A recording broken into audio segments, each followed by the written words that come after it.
Hello, magandang umaga po mga kapatid. Magbabasa lang po ng MR sa umagang ito. Ito po, MR. MR po ng Ecclesia. Po. O Panginoong Isus. O Panginoong Isus. O Panginoong Isus. Ikatlong linggo po, araw ng Martes. Ayon pag-umagang pagpapakain.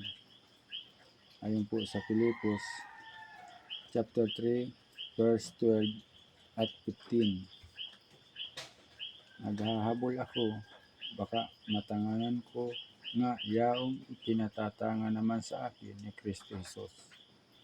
Isang bagay ang ginagawa ko. Nililimot ang mga bagay na nasa likuran at tinutungo ang mga bagay na nasa unahan. Naghahabol ako tungo sa goal para gantimpala na ukol dito ang Diyos. Sa loob ni Kristo Jesus ay pataas akong tinawag, kaya nga tayong lahat na ganap ng lumago ay magkaroon ng ganitong kaisipan. Amen. Ang Panginoon Jesus. Sinasabi sa atin ni Apostol Pablo sa Filipos, chapter 3, verse 12 at 15, kung paano niya hinabol ang paglago at pagulang sa buhay ni Kristo. Sa bagay na ito, hindi siya kailanman nakontento sa kanyang sarili, kundi palaging naghahabol. Nililimot ang mga bagay na nasa likuran at tinutungo ang mga bagay na nasa unahan. Nagpapatuloy kay Kristo na siyang goal at mithiin.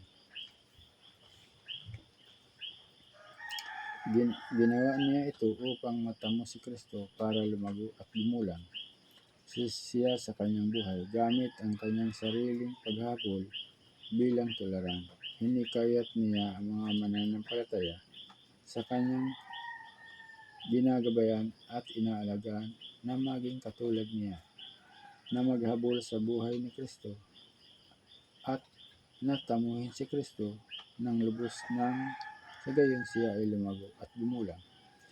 Sa katapos-tapusan, sinabi ni Pablo na tayong lahat na mga sa ilang sukat ay close parenthesis, ganap ng lumago ay dapat magkaroon ng ganitong kaisipan at itakda itong bilang goal.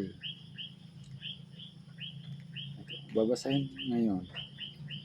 Inutusan tayo ng Panginoon na magpakasakdal sa buhay tulad ng ating makalangit na Ama na sakdal. Matatagpuan po sa Mateo chapter 5 verse 48. Ang maging sakdal sa buhay ay ang lumago at gumulang sa buhay. Inuutosan tayo ng Panginoon sa ganitong paraan sa konklusyon ng kautusan ng bagong buhay sa kaharian ng kalangitan, sapagkat tayo ay mga anak na isinilang ng ating Ama na may buhay ng ating Ama. Ang buhay na ito ay may kakayahang gawin tayong sakdal sa buhay ng ating Ama. Tulad ng ating Ama na sakdal, kaya ang utos na ito ng Panginoon ay batay sa dibinong buhay ng Ama. Isinasakatuparan din ito ng dibinong buhay ng Ama. Ang dibinong buhay ng Ama ay may kakayahang gawin tayong sakdal sa buhay na tulad niyang sakdal. Hindi lamang ito utos ng Panginoon sa atin, bagkus inaasahan din ng Panginoon patungkol sa atin. Dapat nating pahalagahan ang isang puso ng Panginoon. Sundin ang kanyang utos at lumago at gumulang sa pamamagitan ng buhay ng Ama sa loob natin. Sa gayon ay isa sa katuparan ang kalooban ng Triseo ng Diyos. Ang salita ng panimula ni Kristo ayon sa Hebrews chapter 6 verse 1 ay tumutukoy sa salita sa Ebanghelyo hinggil sa pagliligtas sa atin at pagsisilang na muli sa atin ni Kristo. Yaon ay ang salita na pagliligtas ng Diyos na siyang nagpapasimula sa atin sa espiritual na buhay. nihikaya tayo ng bersikulong ito na lisanin ang salita ng panimula.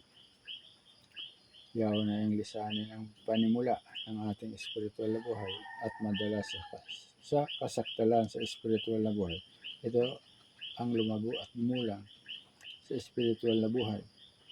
Ang paunang kailangan na para sa paggulang sa espiritual na buhay ay ang patuloy na lumago sa buhay na ito.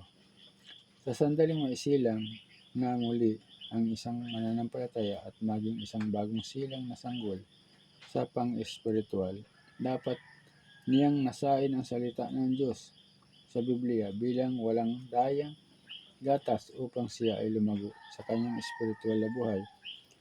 Tatagpuan po sa 1 Pedro chapter 2 verse 2. Sa espiritual na buhay, ang isang mananampalataya ay sa isang panig isang tao na may espiritual na buhay at sa kabilang panig ay tulad ng isang halaman na nilinang sa bukid ng Diyos. Malalagyan po sa 1 Korinto chapter 3 verse 5 at 9. Bilang isang tao o tulad man ng isang halaman, ang isang mananampalataya ay kinakailangan lumago upang siya ay gumulang. Kaya ang patuloy na paglago ay isang paunang kailangan para sa pagiging ganap na lumago at gumulang.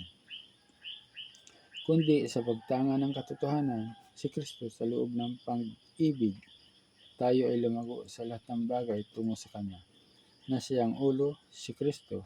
Ayon po sa Efeso chapter 4 verse 15, lumalago tayo sa espiritual na buhay sa pamamagitan ng pagtanga sa loob ng pag-ibig kay Kristo bilang katotohanan at paglago tungo kay Kristo bilang ulo sa lahat ng bagay. Ang ganitong uri ng paglago na kinukuha ni si Kristo bilang katotohanan at na lumalago tungo kay Kristo ay isang higit pang paunang kailangan para sa ating pagiging ganap ng lumago at gumulang. Ipinakikita ng Colossus chapter 2 verse 19 na ang Eklesiya bilang katawan ni Kristo ay lumago sa paglago ng Diyos sa pamamagitan ng pagtangan kay Kristo bilang ulo, sa pamamagitan ng pagtanggap sa mayamang panustos mula sa Kanya. Ang ulo sa pamamagitan ng kasukasuan ng Kanyang katawan at sa pamamagitan ng pagkakalakip-lakip ng mga litid ng Kanyang katawan. Ang paglagong ito sa loob ng katawan ni Kristo ay isa ring paunang kailangan para sa ating paglago at paggulang sa buhay ni Kristo. Ang paunang kailangang ito ay mapasukdol sa paglago ng katawang ito ni Kristo. Amen o Panginoong Hesus. Yun po. Kailangan po pala tayong lumago sa pananampalataya sa sa Panginoong Hesus o sa Diyos. Pananampalataya sa Diyos upang tayo po ay maging yun po ang goal o mithi natin o ng Panginoon, ng Diyos, na tayong mga tao ay madala at lumago sa pananampalataya. Amen o Panginoong Hesus. Maraming salamat po mga kapatid. Hanggang dito lang sa mga ito. Salamat po.